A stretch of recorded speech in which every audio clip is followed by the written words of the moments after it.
Last time we broke out of a chicken farm. Well, this time, we're breaking in. It's an impossible mission.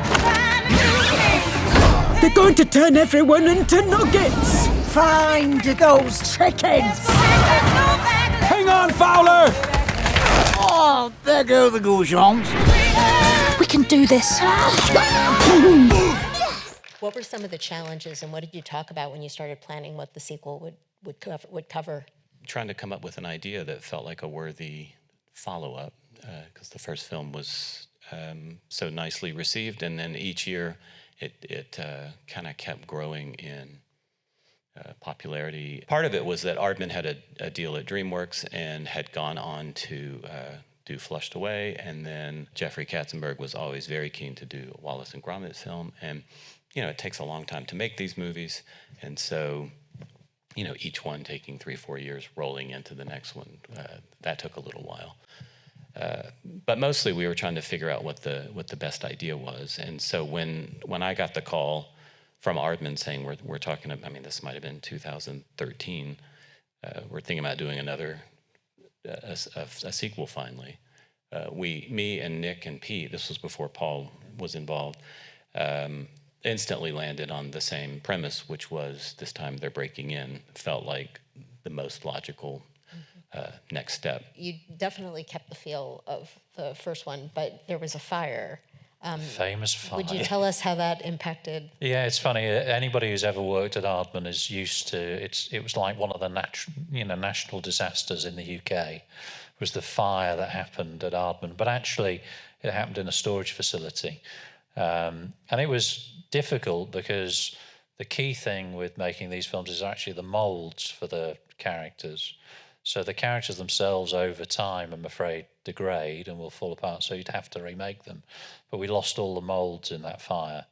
So one of the challenges here was the first thing we had to do was redesign all of the puppets from scratch. So even we knew what they looked like, they're actually completely original.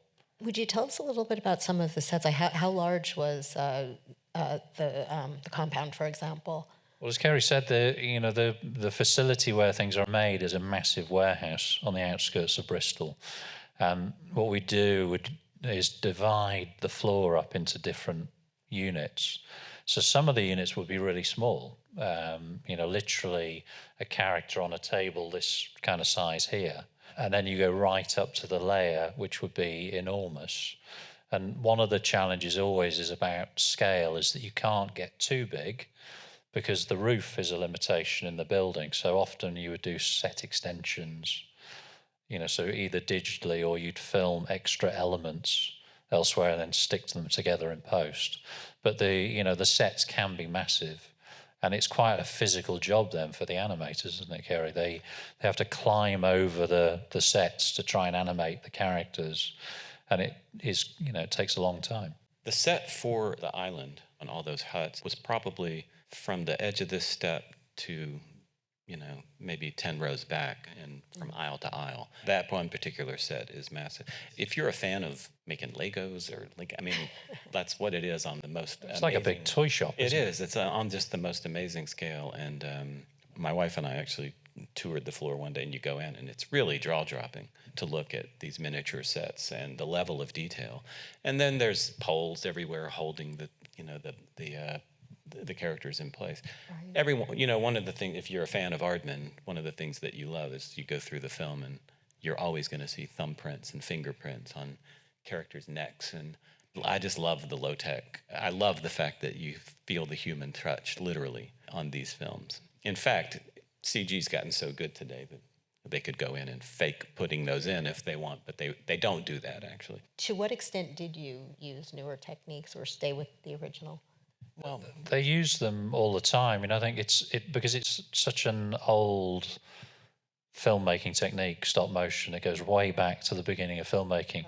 You're still trying to keep, that process alive, but then all of the extra things are about either speeding things up so you can make the process slightly faster, or you can make things bigger. And that's the advantage. So you're always looking at ways to do that, to improve the ability to kind of, make the film slightly cheaper to make or make them larger with the money you've got. So there are set extensions which can be digital. They can be physically built bits of set that then we stick in with green screen. Everything is evolving. So even the puppet technology is impressive. When you really understand what sits underneath the puppets and how the model makers make them, it's extraordinary. So it's a very low-tech form of filmmaking with lots of high technology in it. Crowd scenes get a lot easier with CG. The technology is so much better. I can't tell the difference between which chickens are clay, especially in the big crowd scenes. So in the first film, and we have the shot that opens this film from the first film where all the chickens are lined up. There were literally that many chickens. And one of the problems in the first film is we had to do everything on 2 different scales. We had an A scale and a B scale. So the chickens are not much bigger than this. And then the Mrs. Tweedy model would be, this tall. But so you can't put those 2 in the same shot together. But if we had to keep it to scale, then Mrs. Tweedy would be human size, and you can't make a model that big. So when they're in the same shot, you had to, we would make boots and things like that to be in the shot. And now with computers, they didn't have to build on 2 different scales. No, not as much. You don't use as much as you would have originally. And so it's great. It still allows you to do what's important in the process. And things like cleanup is the other thing that you don't think about, is when you have a character that's the size that Karey's talking about and you put it on a screen like this, a tiny speck of dust looks enormous. It looks like a rock on the face of the character. So originally you'd spend hours cleaning the characters, and they still try to do that.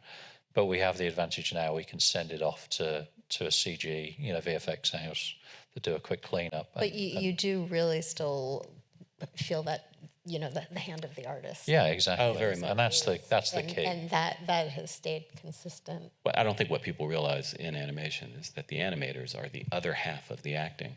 They get the voice first. The actors are coming in and doing it vocal only, and then with the help of Sam, trying to figure out how those things get physicalized is them bringing their own acting ability to these characters, and I love it. The Aardman movies always have, these wonderful references and homage to other films and gags, and this was no exception. Yes. What are some of your favorites in this film? My absolute favorite gag, and I wish I had written it, but my favorite gag in the movie is the retinal scan. And going inside, and it's just a low-tech book of eyeballs that you're looking at. That was a storyboard. I know, it was a storyboard artist, and that's the other great thing about animated movies is that storyboard artists, unlike in live action, they're primarily plotting camera moves and particularly on an effects-heavy movie. But storyboard artists in animation are an addendum to the writing team. They're bringing gags, they're bringing great humor and detail, especially through physical comedy. So all of that, when John and I were writing the first draft, we wrote some gags, and you can imagine looking at movies like Ocean's 11 and Mission Impossible, and that it's just fun to see chickens doing these things for some reason, especially the chickens that look like this with these massive teeth. But all the use of Ginger's rubber sucker gun and throwing in the ruler that splits open and holds open, the ingenuity that you would see in a Mission Impossible, and bringing that down to household props and discarded things that you would find in a junkyard and them repurposing those, I just think is such the charm of these movies, because you're taking advantage of scale, and the uniqueness of the world that you're in. You got to take advantage of the fact that you're animating. How involved were Nick Park and Peter Lord in this? Yeah, well, very early on in the early development, Nick was off making his Wallace and Early Gromit. Man, wasn't he? Well, he was finishing Early Man, and he was exhausted, and then he's on to another Wallace and Gromit movie. Pete was very involved every step of the way. But, the one thing, when Sam Fell came on, who's a very experienced director in his own right, and out of respect for him, we had to sort of, I wrote the film, created these characters, Nick and Pete created them, directed the first film.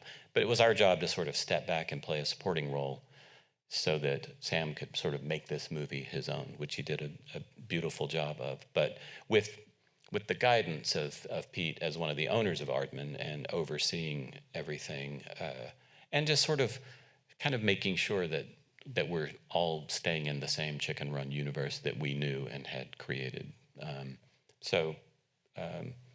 Pete more so than Nick, only because Nick was off trying to crack his own Wallace and Gromit story. But every screening, every draft, and them always weighing in, because they're just a wealth of great ideas.